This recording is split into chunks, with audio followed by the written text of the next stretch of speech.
आज मी तुम्हाला दाखवणार आहे माकली मसाला।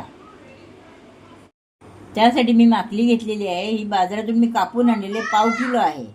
ते तुकडे केलेले हे बघा, असे तुकडे। काही लोक गोल करतात, पण आम्ही असे चौकोन तुकडे करतो। आणि इकडे मी वाटण्यासाठी एक म्हणजे अर्धी वाटी खोबरं घेतलेलं आहे। अर्धी वाटी खोबरं, ओलं खोबरं ते भाजले।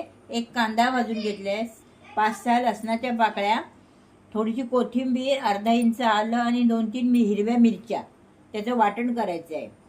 आणि गरम मसाला घेतलेला आहे थोडासा, अर्धा चमचा, पाव चमचा घेतलेली हळद आणि 1 चमचा मी तिखट घेतलेला आहे। आणि इथे एक कांदा घेतलेला आहे कापून फोडणीसाठी। आता आपण मसाला खोबरं वाटायला घेऊया। आणि त्याच्यामध्ये सगळं कांदा, खोबरं, लसूण, आलं आणि मिरची याचं वाटण करून घेते। आता मी कुकर गरम करत ठेवला आहे। त्याच्यामध्ये मी आता 2 चमचे तेल घालते।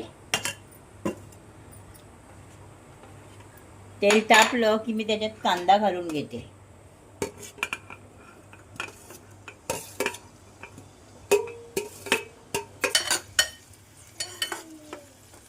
कांदा जरा लाल करून घेऊया आपण।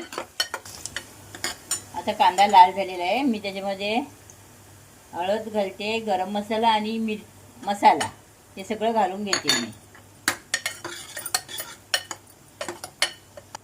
मसाला चांगला परतून घेतलाय। आता मी त्याच्यामध्ये वाटण घालते। कांदा, खोबरं, मिरची, कोथिंबीरचं वाटण केलेलं आहे ना, ते घालून घेऊया। आणि ते पण आपण चांगलं परतून घेऊया। चांगलं परतून घ्यायचं तेल सुटेस्तोवर। आता मी ह्याच्यामध्ये माकली टाकून घेते।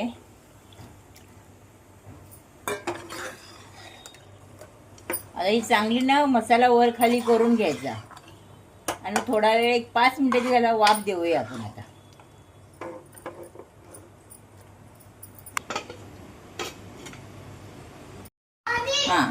आता आपण माकलीवरचं झाकण काढते। 1-5 मिनिटं ठेवलं होतं। आता ते बघा, त्याची चांगली वाफ आलेली आहे। मीठ टाकू आणि मग पाणी टाकून मी कुकर लावून घेते। मीठ टाकून घेते।